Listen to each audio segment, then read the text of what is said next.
Hello, this is my pre-meeting confessional. I'm meeting with Drew in about 15 minutes. So I find I like to make a confessional before the meeting so I have time to organize my thoughts. Last night when I met with Hunter was messy, right? I didn't get time to plan or think about what I was going to say, and I think I come off as really aggressive. But there's two things I learned from it. First thing, Drew just messaged me saying he's going to be a little late. That is fine by me. First thing, Hunter is he definitely seems nervous that he didn't do very well in the challenge. And it also seems like he didn't quite want to mention that he was nervous, but I could tell it was weighing heavily on his mind, right? Because he did stand out a little bit as being the weakest link on that specifically, but it wasn't an absurd amount, not something that I think would personally be worth voting him out for. But he was nervous about it, and so I didn't mention it because I didn't think it was worth mentioning, but it is worth mentioning. You know why it's worth mentioning? Because he was flaky and I didn't know if he'd stay by my side. And I feel like if he thinks he's in danger, then he's more likely to stick with me. If I'm hey, they might be voting you out because you didn't do so well in the challenge, but I think that's a silly reason because it was a weird challenge. I feel like that could have been something I used, but it wasn't. But I'll keep it in the back of my head. I'll make sure I mention it. Well, no, because then he's my ally. I don't really want other people to vote him out. I'll just mention it to him. I won't talk about it to other people, but next time I see him, I'll try and subliminally message him. Hey, it's fine that you didn't do that well in the challenge, so that he knows I see it. And he starts to think everyone else sees it. Second thing I learned, more speculative. He and I were very honest in that meeting. I was like, hey, this is what I want to do. This is what I want voted out. You're a number, right? And he's like, I'll see what works best for me. I need to think, right? And I feel like both of us, if we'd had time to thought, we would have been more tactful, a little bit more deceptive. I feel like he might have pretended to go along with me. So there's something to be said about catching people by surprise, right? I feel like what I'm learning from this is if I catch people by surprise, they're more likely to just be honest with me and just say what they're thinking. Even if that comes with the trade-off is I'm probably going to be like that too. So in this meeting with Drew, right, I need to start telling people that they're my number one. I need to start telling people that. Now, Drew might actually be my number one. I don't know, but I do need to tell him that. Because I keep talking about everybody I'm meeting and I don't want to make people nervous, I want to make people I feel like I'm tight with them. That's classic Survivor strategy. I don't know why I haven't been doing that. I guess I just hadn't thought it through yet. But I'm real nervous that Hunter's gonna flip on me, that he's gonna tell people what I told him just flippantly. And so I need to tell Drew about this, and I'm gonna blame Hunter.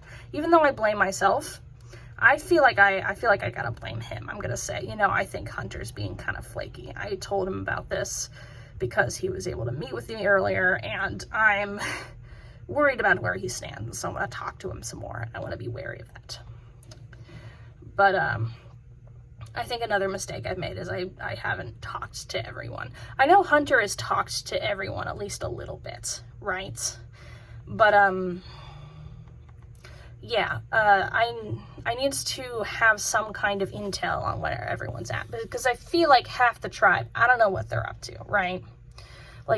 We met for dinner, not really dinner because most of us didn't eat, but we met at the Union right before the challenge, and it felt a little bit like there was two groups. I know I said that last challenge and it wasn't true in terms of alliances, so maybe that doesn't mean anything. Probably doesn't mean anything. But it was me, Hunter, Drew chatting, and it was Caroline, Kennedy, Nathan chatting. Although Nathan was kind of quiet, but I did notice, I told Drew this, that Nathan seemed to only really talk to Kennedy, right? And she was all like, hey, wouldn't it be funny if you specifically did this dance, right? It's that popular girl with the nervous boy relationship where she like, oh yeah, let me do a funny dance for me. I see it. It's weird. I don't understand it. But I don't judge it. I just think it means that they're closer than I know they are. Like, I mean, they're closer than they've told me, or than it might seem, is what I think. Yeah.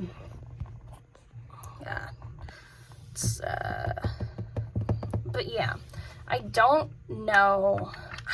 It's weird though, because it feels like Kennedy hasn't really been meeting with people. Like, Hunter told me that she met, like she only met with him like for like 3 minutes or something over a voice call. Like, it's weird that she wouldn't do that, right? But I guess that helps me if I'm trying to target her, right?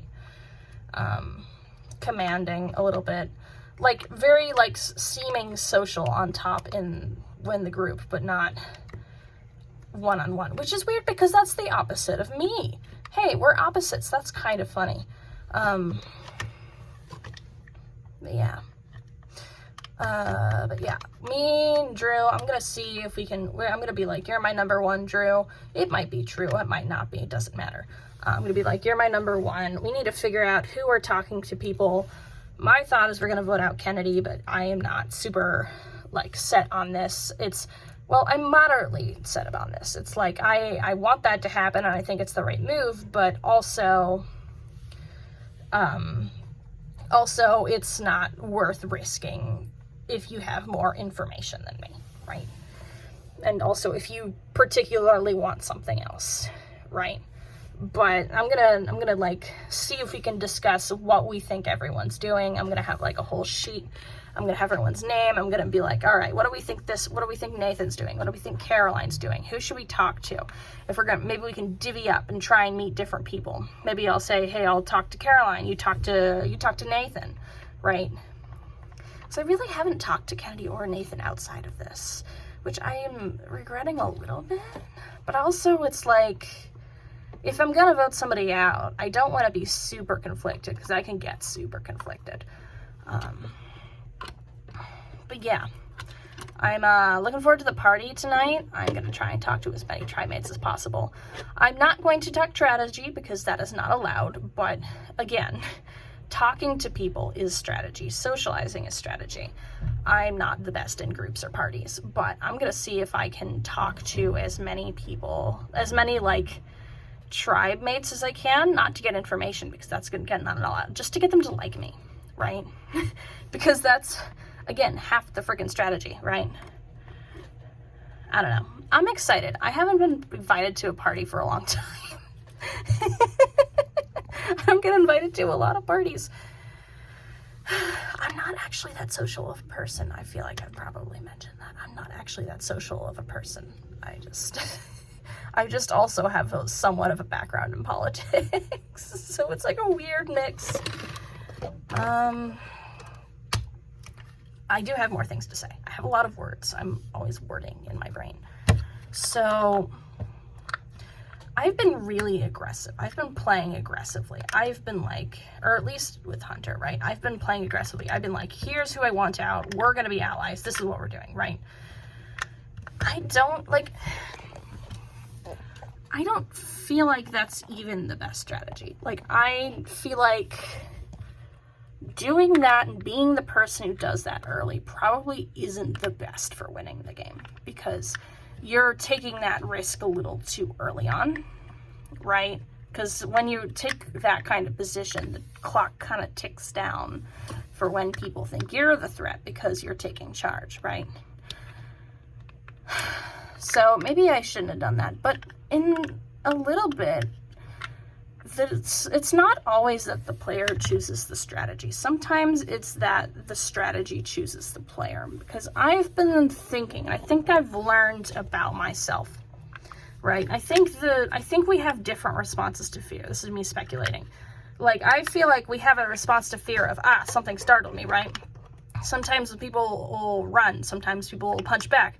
I know my boyfriend told me he accidentally punched his mom in the face because she'd walked in on him suddenly, and it was like dark and it was weird. I would have ran, right? That's one part of response. But I think differently is what your fear response is when you know something is coming. You see it coming and you're waiting and you're preparing. What do you do? And I feel like a lot of that is just instinctual, and it makes sense that there should be a lot of different responses to that, right? Because humanity has always thrived on diversity and people responding things differently, so that if different scenarios, whatever, one person will do something and what works and they'll survive, right? So the whole, if I see something coming, I gotta punch it before it punches me, is, like, in survival terms, a decent instinct, right? And it seems to be that is. I very much am like, I needed to target somebody. I need to punch them before I get punched, right? That doesn't mean that that's the best strategy. No, I don't think it is, right? I feel like a lot of the CBS Survivor series have been won by people who were just, like, likable, you know? They were kind of on a little bit like they just made friends with everybody and nobody really thought they were a threat, right? That's not always. That's definitely not always. There's a ton of variability, but that's what I see slightly more often. But again, I think sometimes the strategy chooses the player a little bit, right?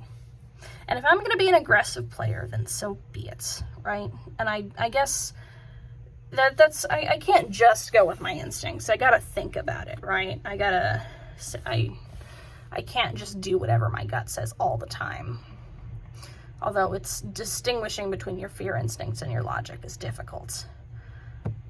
But it's interesting because I hadn't realized how much of this game is about your response to fear, right? Like your response to, I see a threat on the horizon. What do I do to prep? Do I attack? Do I flee? Do I freeze? You know? So I feel like would be an interesting lens to look at it through. And so maybe as I go on, I try and think about what would be somebody's response to threats, right? And in fact, how can I use that to my advantage? Right? If I can figure out, like, maybe I'll do some, like, researching or whatever. If I can figure out, like, I don't know if this is a thing, the way I'm thinking of it, but if there's, like, here are ways people respond to fear in that way, right? I can figure out what people are kind of thinking or feeling, and I can try and use that to my advantage. Again, just very speculative, but I am freaked out all the time. And it's weird because I don't really express it, right? Like, I was meeting with Alex and she's like, oh my God, I'm so nervous. And in my brain, I'm like, man, I'm not nervous at all. I know exactly what I'm doing.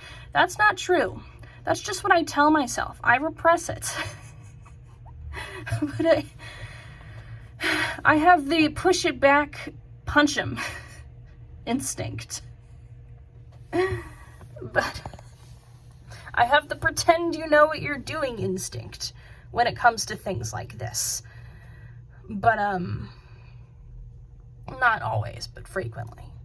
So, it's interesting, you know? And I feel like I'm already learning a lot, and I'm, like, learning about people, which I like doing.